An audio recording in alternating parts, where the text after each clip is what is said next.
안녕하세요. 분재와 일상을 돕는 외철쭉 전문 채널 떴다 임사부입니다. 외철쭉 하면 한마디로 뭐라고 정의할 수 있겠습니까? 꼭 화병이 주는 매력이라고 생각되어지는데요. 여러분들께서는 어떻게 생각하세요? 이에 반해 꽃이 주는 즐거움도 있지만 어려운 부분도 있습니다. 제가 지금까지 분재원을 운영하면서 가장 많이 듣고 속상했던 질문은 나무가 죽어가는 것이었습니다. 매우 안타까운 부분입니다. 자, 그래서 오늘은 나무가 죽어가는 원인을 정확히 알고 환경적인 부분 개선과 나의 철쭉 기르는 습관을 바로잡고 배우는 시간으로 구성해 보았습니다. 너무너무 중요한 시간입니다. 같이 배워보도록 하겠습니다. 자, 첫 번째 물 성분입니다. 자, 죽이는 이유 중에 내가 어떻게 죽이는지도 모르고 지금까지 남 탓만 해오고 아니면 나무 탓만 하고 이렇게 했던 것입니다. 물 성분이요? 철쭉은 약산성의 물을 좋아합니다. 우리가 보통 지하수나 산에서 흘러내려온 물들 이렇게 보면 산성인 물도 있고 알카리성 물도 있습니다. 철쭉은 알카리성 물은 독입니다. 독약입니다. 서서히 죽어가는 것이죠. 자, 그러니까 애호가나 분재인들께서도 내 나무가 어디서 죽었는지 뭐 때문에 죽었는지도 모르게 죽어갈 때 첫 번째 물 성분부터 확인하세요. 철쭉은 약산성, 산성물을 좋아합니다. 자, 산성물 또 있습니다. 수돗물도 산성입니다. 그래서 수돗물은 철쭉에 매우 좋다고 할 수 있겠습니다. 관수, 물 주는 거 매우 중요합니다. 어린 아이는요, 배고프면 웁니다. 자, 울 때 밥을 주면은 되는 것이죠. 근데 나무는 울지 않습니다. 자, 물 주는 습관을 정확히 들여서 나무에게 피해가 없도록 해야 될 것 같습니다. 자, 물은요, 봄에, 이른 봄에 3월, 한 4월 달까지는 한 이틀에 한 번 정도, 그 다음에 이제 5월, 6월, 7월, 8월, 거의 9월 달까지도 이제 하루에 한 번, 또 한여름에는 하루에 2번도 물을 줘야 됩니다. 자, 그리고 이제 늦가을이 지나면서 이틀에 한 번, 3일에 한 번 줄 수도 있고요. 그 다음에 겨울철에는 4일, 5일에 한 번도 줄 수가 있습니다. 그런데 여기서 가장 중요한 것은요, 나무가 놓여있는 위치입니다. 나무가 좀 더운 곳에 놓여져 있으면 한겨울이 되더라도 하루에 한 번도 줄 수 있는 것입니다. 이제 여기서 지금 제가 중요하게 지금 말씀드리고 있는 핵심은요, 자, 물 주는 관수 량은 많이 나와 있습니다. 가장 중요한 거는요, 절대 빼먹지 마시라는 얘기를 하고 싶습니다. 자, 그만큼 물을 빼먹을 거면은 바로 나무의 건강 상태가 좌우돼서 바로 죽을 수도 있습니다. 그러니까 그만큼 관수의 중요성을 알고 물을 빼먹는 일이 없도록 해야 될 것 같습니다. 자, 세 번째 병충해 관리인데요. 나무에 방제를 하지 않으면 나무가 보기 싫게 쇠약해지거나 또 시간을 길게 끌면서 안 좋게 죽어갑니다. 병충해의 흔적이 있기 때문에 더 보기 싫습니다. 자, 그렇기 때문에 꼭 일정한 기간을 지키면서 방제를 하는 게 가장 중요합니다. 저는 이렇게 합니다. 3월부터 하기 시작합니다. 그래서 3주에 한 번 정도 기준으로 하는데요. 장마철이 되면 2주에 한 번 정도 더 땡겨서 방제를 실시합니다. 자, 중요한 거는요, 약 성분이나 또 시기별로 약 사용 방법에 대해서는요, 나중에 세부적으로 제가 말씀을 다시 한번 언급을 하겠고요. 여기서 중요한 거는 시기를 정해서 약을 꼭 해야 된다라는 게 나무를 살릴 수 있는 방법입니다. 자, 네 번째 거름 관리인데요. 거름을 안 하면은 나무가 죽지는 않습니다. 하지만 쇠약해집니다. 좀 보기 싫게 됩니다. 나무가 건강미 있고 이렇게 튼튼해 보여야 되는데 처진 것 같은 어떤 느낌으로 색깔도 틀리고 그렇습니다. 자, 그러니까 거름은 369라고 보시면 됩니다. 3월, 6월, 9월. 자, 3월은요 봄에 새순이 잘 나오게끔 하는 새순 거름을 주고요. 그 다음에 6월달은 꽃이 잘 피었으니까 보답의 거름을 주고, 그 다음에 가을 9월달에는요 겨울을 잘 나기 위한, 또는 나무가 더 발육 성장이 잘 되게끔 하는 그런 거름을 줘야 됩니다. 자, 여기서 중요한 거는요 3월, 6월, 9월 거름을 주는데 물론 성분이 다릅니다. 지금은 시기를 놓치지 말고 나무가 건강이 되는 어떤 죽지 않고 쇠약해지지 않고 건강하게 되는 그런 시간이기 때문에 성분에 대해서는 말씀을 나중에 다시 언급하고요. 중요한 거는 369. 자, 거름 시기 기억해 주세요. 다섯 번째, 약해입니다. 자, 지금은 농약들이 다 저독성이라 큰 문제가 없는데요. 여기서 중요한 거는 농약사 전문가가 타라고 하는 양만큼 줘야 되는데 꼭 우리나라 사람들은 그걸 어기고 원액을 너무 많이 집어 넣습니다. 더 좋을 줄 알고. 전혀 그렇지 않습니다. 정확한 처방이 나무한테는 가장 좋습니다. 내 임의대로 기준량을 초과해서 약을 타거나 그렇게 하지 마십시오. 자, 그렇게 되면 나무한테는 어떤 문제가 생기냐? 큰 가지들은 문제가 안 생깁니다. 바로 나온 새순이 타들어가는 그런 현상이 있습니다. 자, 그러니까 약해를 입었는데 다른 걸로 오지를 받을 수 있다는 것이죠. 그러니까 내가 약 줄 때에도 정확한 양을 타서 약 주는 습관을 그렇게 갖는 것이 바람직합니다. 여섯 번째, 화분갈이입니다. 나무는 숨을 쉽니다. 자, 화분 안에 한정된 공간 안에서 계속 화분갈이를 하지 않으면 나무가 숨을 쉴 수가 없습니다. 자, 그리고 또 화분갈이를 안 하면 물이 안 빠집니다. 물이 안 빠지면 그 안에서 물이 썩겠지요. 자, 그래서 나무가 쇠약해지거나 또 너무 방치를 하면은 죽음에 이를 수가 있습니다.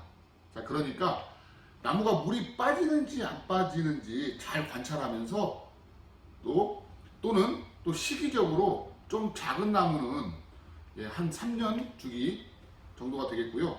조금 굵은 나무, 그러니까 둘레가 한 15에서 20 정도 되는 이상의 나무들은 한 4년, 5년까지도 좀 괜찮다고 보여지는데요.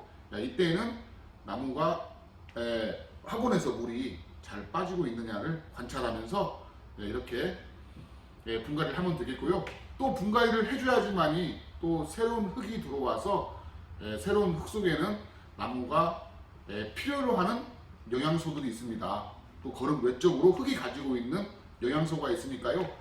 반드시 시기적으로 확인하고 나무 상태, 또 물 빠짐 등 여러 가지 등을 고려해가면서 꼭 분갈이를 하십시오. 분갈이도 하지 않으면 나무가 쇠약해지거나 죽음에 이를 수 있다는 거 기억해 주십시오. 일곱 번째, 상처 처리입니다. 개작을 하거나 또 전정 또는 분갈이할 때 또 뿌리를 자를 경우 상처가 남겨집니다.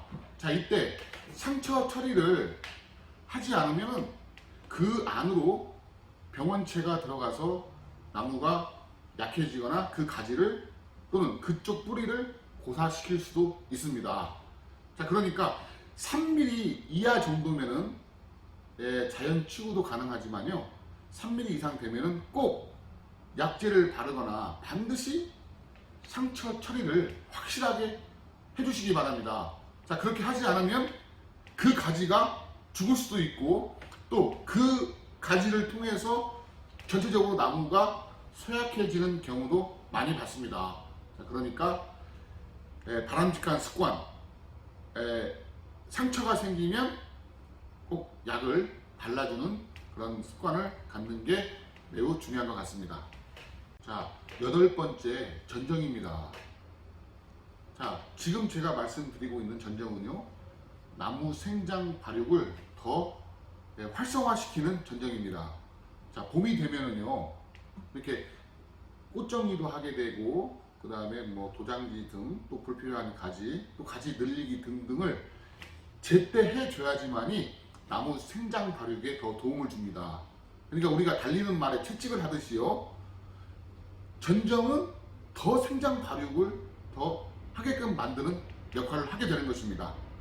뭐 여기서는 지금 과도한 전정이나 또 나무를 이렇게 또 막 만드는 게 아니고, 봄철에 가벼운 전정들을 해 나가면은요, 나무가 좋아지는 어떤 그런 느낌을 아마 받으실 수 있을 것입니다.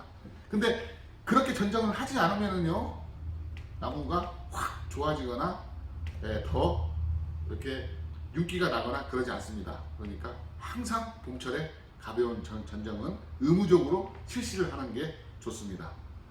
9번째, 통풍입니다. 옛말에 나무는 바람으로 키운다라는 말이 있습니다. 이는 바람이 나무에게 얼마나 이로운가를 표현해주고 있는 말인 것 같습니다. 자, 통풍이 안 되면은요, 나무 안쪽이 습해집니다. 습해지면 병원체에 노출될 수밖에 없는 것이죠. 또 안쪽에 있는 가지들이 말라 죽습니다. 자, 나무가 바로 죽거나 어려워지지는 않지만 쇠약해질 수밖에 없는 여건을 준 것이죠. 그러니까 나무 놓여있는 위치를 바람 잘 드는 곳을 고려하여 나무를 키우면 더 바람직하겠습니다. 10번째, 개작입니다. 자, 개작은 물론 건강한 나무일 때 개작하는 게 원칙이죠. 자, 설령 그렇다 하더라도 너무 많은 가지나 또 줄기까지 이렇게 자르면은요, 갑자기 나무가 어려워질 수 있습니다. 자, 그러니까 개작은 뿌리 상태까지 또 확인을 해야 됩니다.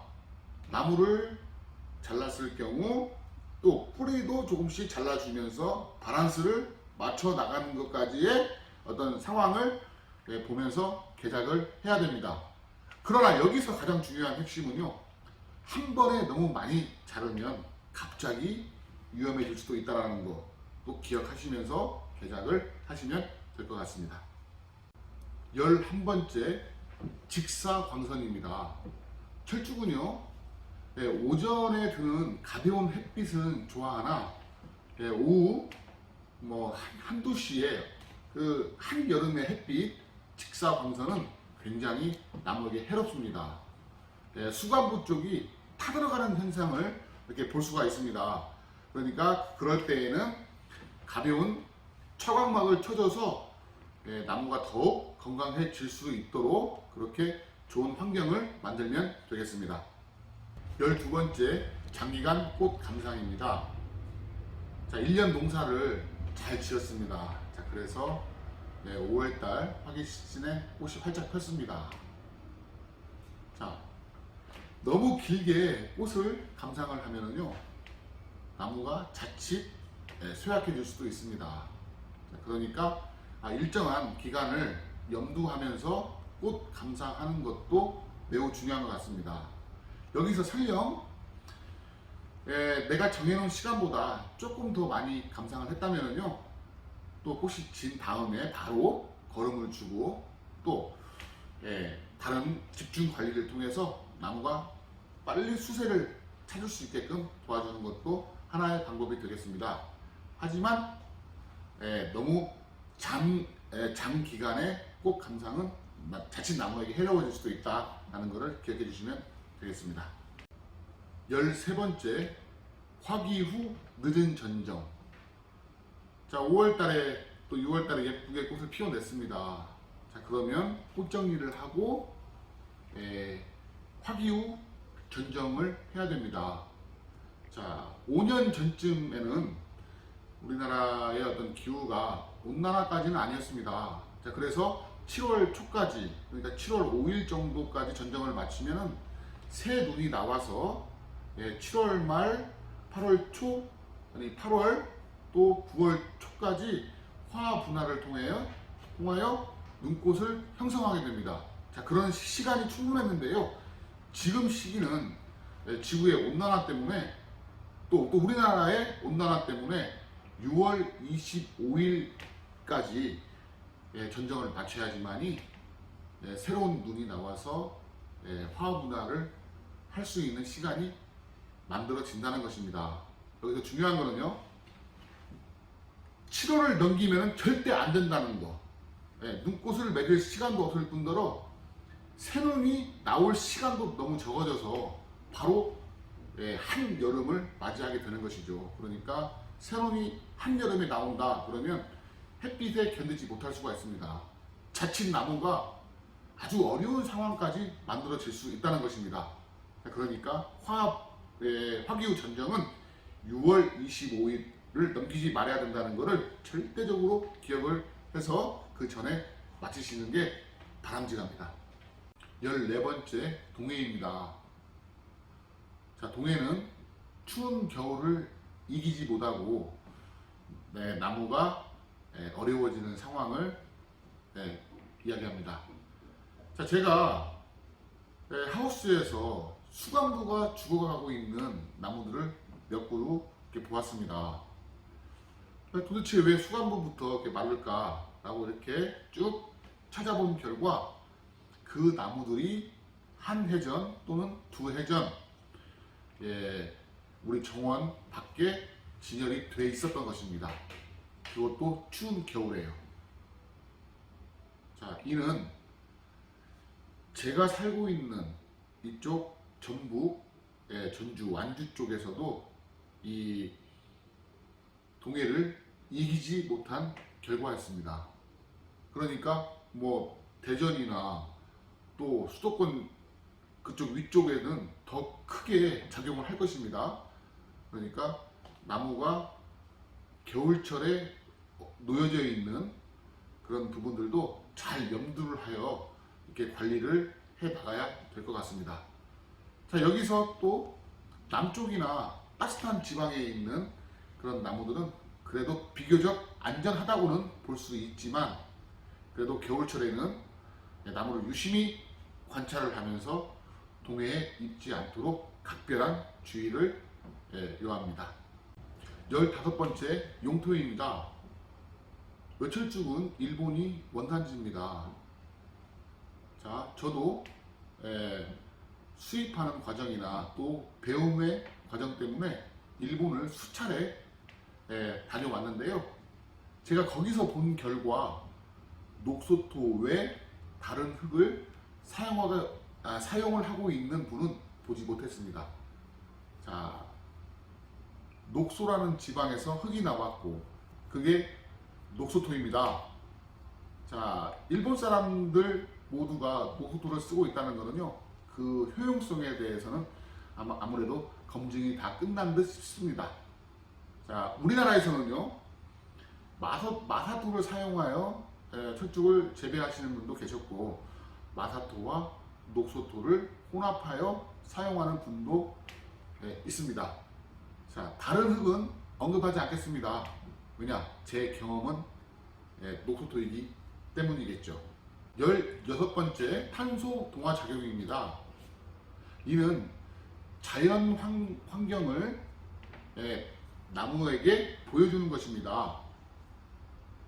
자, 바람, 물, 햇빛 등등 기본적인 상황을 나무한테 줘야지만이 나무가 건강하게 자랄 수 있겠죠.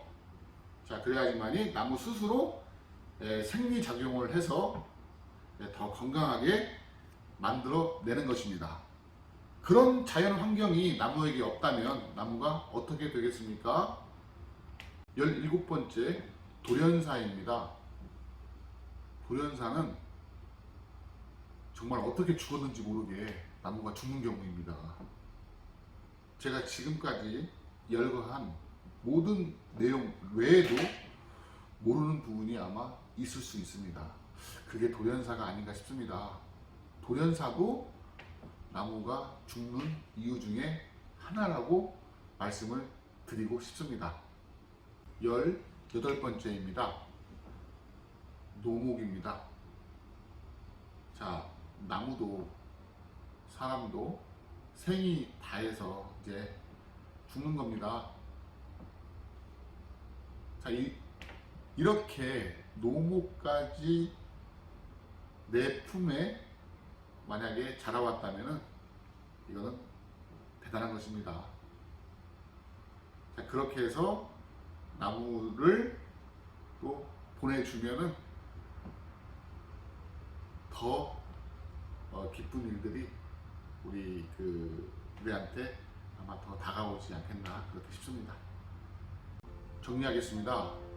나무가 소약해지거나 죽어가는 18가지 원인에 대해서 알아봤습니다.